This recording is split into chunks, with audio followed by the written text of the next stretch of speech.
Hi, this is The Greatest Story Ever Played. I'm Dan, and today I'm going to be talking about Wide Ocean Big Jacket. A description for this game is an aunt and uncle take their middle school niece and her boyfriend on an overnight camping trip in Wide Ocean Big Jacket.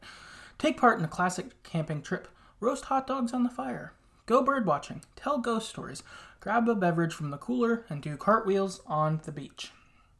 Wide Ocean Big Jacket is a short story game including 20 chapters, 4 playable characters, 10,000 words of dialogue, and 8 explorable areas, all rendered in beautiful 2D/3D art style.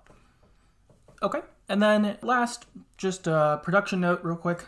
It was developed by Turnfollow. They've got, I think, 5 or 6 games. Little Party was one of their more recent ones. Another one is called, it's a very, very long title, but it's something along the lines of packing up your apartment on the last day before you move out, something. It's a really long, silly title. But yeah, there's that. And then also, this was a part of the itch.io Racial Justice and Equality Bundle from, May 2020, something like that. So if you do have that, you own this game, and I'd recommend playing it. Now, I guess with that, also, this game is probably an hour to an hour and a half. It's not that long. So if you have it, or if you have interest in it, I would really recommend going and playing it, because when I talk about it, I'm going to spoil it, of course, and I don't know. I think this is a game that very much so is to be experienced, because it's a short story, walking sim-ish type of game, and the big thing that sort of stands out is the dialogue, that sort of stuff, as opposed to maybe a different walking. I guess it's not a walking sim even. It's something a little different. I don't know what I'd call it. Because you do some walking, but yeah, I mean, I guess ultimately at the end of the day, it's just very narrative focused. That's what it is. It focuses on the words. And so, yeah, I guess that'd be the big thing. So, yeah, I guess with that, characters in this game, you've got Brad. He's the uncle who is in his late 30s, I think, is the vibe I get. And his wife, Chloanne. You have Mord, who is his niece. She's 13. And then you have Ben, who is also 13. And he is Mord's best friend. And recently they started dating as well. And I guess also family-wise, Mord's parents, I think maybe her mom. Brad is her mom's brother, I think. So that's sort of who's who in this game. And so to go into kind of the standard recap, I'm going to do this a little different than normal. So what the game is it's a camping trip with a bunch of little moments in it. And so, like in the description, you do a lot of, mundane camping stuff. And that's not mundane in a bad way. That's more like your typical, your standard. How you or I have gone camping, this is the same thing in there. So there's not, like monsters or fires or aliens or something crazy like that. Nothing. Instead, it's a normal narrative, like a real world narrative of sorts. And you have little moments. So it's like, you have the tent get unpacked. You have them go there. You have them set up their campsite. You have them explore the area that they're staying in that weekend. You have them pack up the tent when they leave. Things like that. And so really your big things are your moments of dialogue. So yeah, I guess that's sort of your main thing. So what I decided to do was highlight the, 6 or so big moments to me that stood out in this game, or 5, I guess it's 5. 5 notable events that happen and kind of the interactions with them. So I guess with that, I'll hit up my 5 notable events and we can talk about them. First notable kind of thing that stood out to me is Ben was nervous to go camping, but he ends up really enjoying it. You get some dialogue comments along the way of this, like Mord explains that when Ben says yes to things, he says, I guess I wouldn't be too scared to do that. That's how he says yes to things. And so I guess that's how he responded when Mord asked if they wanted to date. And also in response to, do you want to go on this camping trip? And he's like, I guess I wouldn't be too scared to do that. But it's endearing as the game goes on, you see Ben get an interest in camping more. He asks Brad a lot of questions about camping because Brad and Chloe camp a lot, and this is like a hobby of theirs. And he like helps Brad with the firewood. He helps carry it back, and is all around like trying to be helpful and kind of developing confidence as it goes. And at the end, he's like, "Oh, Brad, you've got to like tell me about this flashlight you let me borrow. I want to get my own," or like camping gear. I want to be able to get my own so I could go camping. Like things like that. And this was pretty nice to observe through there. I mean, like being 13, that's a pretty uncertain time or insecure time for people.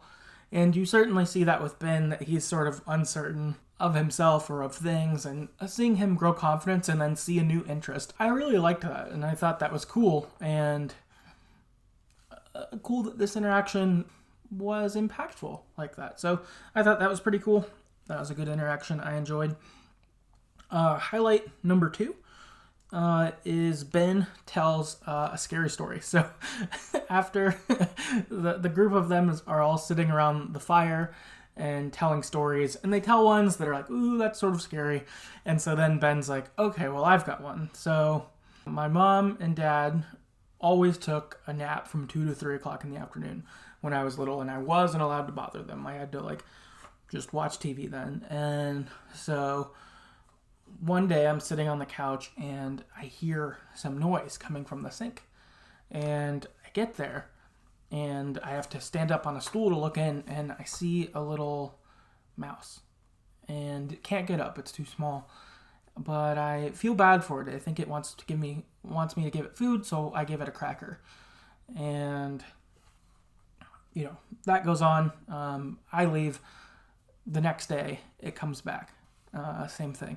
Then it's like, you know, a week or so later, it came back with 2 friends. And so I gave them a little more food. And he said, you know, on and on this went. You know, I would be throwing in like a loaf of bread, like all of this stuff. And finally one day I was like, I feel guilty about throwing all this food down there for the mice. This is bad. And so one day I tried to ignore it. And I kept trying to ignore it, and it just got louder and louder. And so I finally went in, and the sink was filled with mice. And they began to jump out. They jumped on me, and they were biting my arms. My dad came, and he started hitting them. And we tried to push them down the drain, and then my mom turned the garbage disposal on. The rats never came back. And everyone's like, what the fuck? Is that real? Like, you know, what's going on? And Ben's like, no, it's not real. And you're like, I don't know if that was real or not, but it's fucked up. It seems at least partially real, but that was really funny, and everyone's like, all right, Ben wins. That story is terrifying. So, I liked that a lot. I thought that was pretty good. Highlight, or I guess, yeah, moment number 3 that I wanted to spotlight is Mord asks Chloe about sex. So at night, everyone goes to bed, and then Chloe wakes up in the middle of the night, and Mord's still up at the fire, but everyone else has gone to sleep. And Mord is like, so sex, what's the deal with that? When should you do it? Who should you do it with? And Chloe is, you know, just woken up, so she's not expecting a conversation like this, and, you know, not expecting to have a conversation like this with someone who's not her kid. And also the whole sort of vibe through the game has been the kids don't do anything that would get us in trouble as the aunt and uncle. Aunt and uncle are like, oh, cool, this is a fun thing we're doing with the kids, but we don't want to, like, get in trouble either.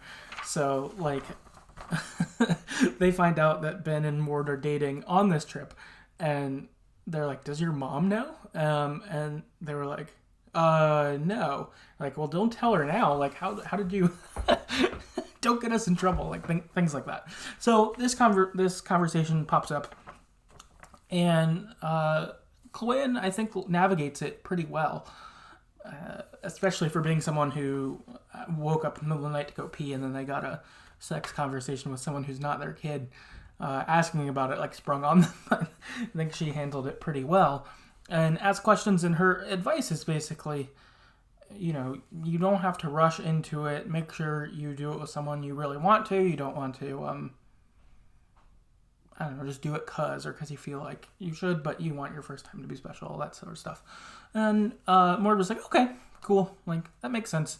And yeah, I thought that conversation was pretty good. The next day, another notable conversation happens between Brad and Chloe. They're going on a hike, and they talk about kids, about having kids. And as they're talking, what you find out is that when they got married, they talked about not having kids. They don't want to. And at the wedding, Brad's mom made him, basically like berated him or bothered him until Brad was like, okay, maybe someday we'll have some.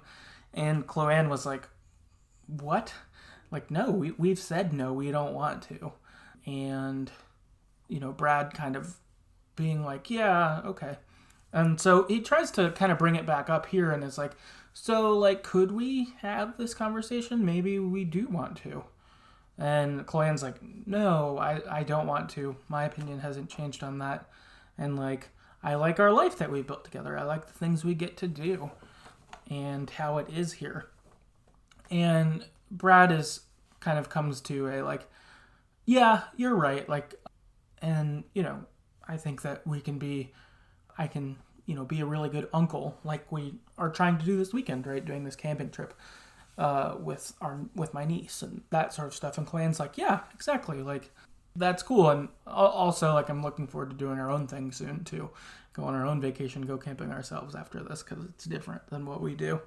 Brad's like, yeah, me too. So I thought their conversation here was pretty good. I think this is one that certainly couples go through, of deciding whether they want to have kids and what that would look like and stuff. I thought that was good. And I felt like they did a pretty good job of communicating with each other. I don't feel like Chloe like shut Brad down. I don't feel like Brad pushed it and was like, well, no, we have to now because I want to. Like, he wasn't that way either. I think that he wanted to bring the topic up, and Chloe was more like, well, my opinion hasn't really changed, like that sort of thing. So I thought that was overall, I think, a pretty good conversation and was notable. I don't know if I've played any game that hits that up. So I thought that was cool. And then last big thing that happens in this is Mord and Ben have their first kiss. So they go down to the beach at night, I think. And they sneak down there, and while they're sitting, they end up holding hands and having like their first kiss down there. And they're both really excited about it afterwards, and just stay excited about it. And it seems like their relationship is pretty young. I mean, they're young, but I think being newly dating too. And so they're pretty excited and like figuring it out. And it does seem like that this was a pretty cool early dating experience for them. That's my last highlight, really. After all these kind of big events, you pack up the tent and then you leave and the game ends. So pretty interesting. So I guess that is the game. Those are my like notable moments in it. Moving to general thoughts, the first kind of big thing in this is the most like slice of life game I've ever played. It's just a short weekend of camping and just regular camping stuff that happens here. It feels a lot like it would be a short story or a novella or something like that, where it's just like, here's some stuff that happens to people. And it's interesting. Like, I like this. I thought this was enjoyable. And cool to see this side of video games, that stories can be this kind of thing too, They don't have to be big monumental things or extravagant or fantastical or whatever it may be, but they can be regular stuff like this and still tell a notable or worthy story. That's enjoyable to hear. I mean, I was thinking even like the Emily is Away series, there's still like a main thing going on, in there. But those are, I guess, pretty realistic. They're definitely very real world feeling.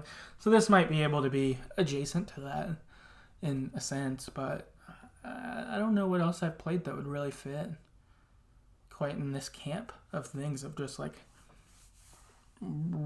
realistic stuff. But yeah, slice of life stuff. They do it really well here. I felt like I was reading a short story in a lot of ways, which was pretty nice. Another thing about this game that I thought was pretty good was I thought the dialogue for the children was on point. I felt like the way that they talked was very much the way that children talk. And even like jumping topic from topic, or Mord gives Brad shit a lot, and it's totally like how 13-year-olds give adults shit, and like, you know, calls him old, or you know, teases him about different things. And also I thought the writing for adults who aren't used to being around kids was also good. So Brad and Chloe, of course, don't have kids, but they're also clearly not around kids a lot, so they don't exactly know how to treat them. You're like, you're not babies, but you're not adults, so I'm not supposed to let you do some stuff, but I don't exactly know what that is because I'm not a parent or your parent. And so there's kind of funny dialogue that goes through that stuff as well. And that, you know, they're many adults, really. I don't know, being 13 years old, like junior high or high school, like that age, you're not an adult. You don't act like an adult, right? But you're also not the same as I don't know, a 4-year-old or something like that. It's still different. And so trying to kind of navigate that of like, okay, buddy, do you want to do this? Like, it's there. And I think that this game especially nails this, is the dialogue feels very reflective of the characters who speak it. And I guess, too, it's really important and good that this hits, because this game is, you know, conversation around a campfire style stuff. And so you have to nail it, and they do. So I feel like this game very much so does what it wants to. Its goal would accomplish that. I definitely want to check out some of their other games. I think the packing up your apartment on the last day that you move out thing, that sounds great. I imagine there's a lot of memories as you pick up things that could be enjoyable. I think Little Party is about a mom whose daughter is having a party at the house, and I'm not sure what the vibe is, if it's like High School Rager, or if it's more like a sleepover, or I'm not really sure. I haven't looked further, but I think these sound interesting. Again, just little moments of life and experiencing them like this. I think that's cool, and kind of that, I don't know, experience, I guess. But yeah, I guess all in all, though, I enjoyed this game. I think it's cool. I think it's a worthy experience. And something on their description, which wasn't where I read, I think it was after the description, but it talked about that this is like, you know, the same as if you were to watch a movie or something like that, kind of that attitude. And I think that's a really good one. You know, I wouldn't think anything negative about paying $8 to go to a movie theater and seeing an hour-and-a-half movie and moving on. I would be like, yeah, that's what you do for that experience. And I think that this could be the same way. I think this game is like $8 or something like that. And if you get it on sale, it could be less. I saw it for $2 on Switch recently. So you could get it even for less, but it's like that experience lines up. And I think is a good thing that I like that they made that comment, because I haven't directly thought about it that way. But really, you know, dollars versus entertainment and length and all of that stuff, like, I think there's a lot of debates to be had there, but I think that this one brings it up in a good way, because someone might be like, oh, it's only an hour long game, how much should I really pay for that? And it's like, well, if you pay $8 or you pay $5 or whatever it is, like, that does match up. You do a lot of things for the same or less money, or, you know, time-wise, more money for less time, or things like that. So I don't know. I thought that was just kind of a notable thing that I noticed. But yeah, that is Wide Ocean Big Jacket. If you've got anything you'd like to say about it, I'd love to hear it. Message me. I'd love to talk about this game more. If you'd like to check out other episodes on games we've done, you can go to our website, TheGreatestStoryEverPlayed.com. I even have a blog post on there about other games from that itch.io bundle. So I think we've reviewed maybe 10 of them, roughly. So, you know, definitely check more of those out if you like. And if you have more recommendations from that bundle, let me know. I know it's a big bundle with a lot of stuff, and I've like tried to sift through it some, but it is quite a beast in being able to sort through it because there's so much in there. So I'd love guidance. Our Twitter is @StoryEverPod, so yeah, hit me up there to dialogue. If you would like to support the podcast financially, you can do that at patreon.com/TheGreatestStoryEverPlayed. For as little as $1 per month, that will get you access to some topical bonus episodes that we do. These tend to be video game centered, doing things like our favorite characters or favorite franchises in video games, but also hits up things outside of video games, like the favorite places we've gone on vacation or, stuff like that. So check that out if you're interested. If you'd like to support the podcast, but you can't or don't want to financially, that's cool. One thing that would be a big help is just sharing this with a friend. Going and saying, hey, I think you might like this episode, and sending this podcast and send them an episode of a game they enjoy, or rating and reviewing on an Apple podcast or something. Like, really anything to get the word out, to share these games with more people who like them, is really what I would like to see happen. It would be cool to enjoy community even more with more people. I think that can only make something like this even better or more enjoyable to share together kind of thing. So if you'd like to do that, we'd super appreciate it. And yeah, I guess that's all we got, so I will see you next time.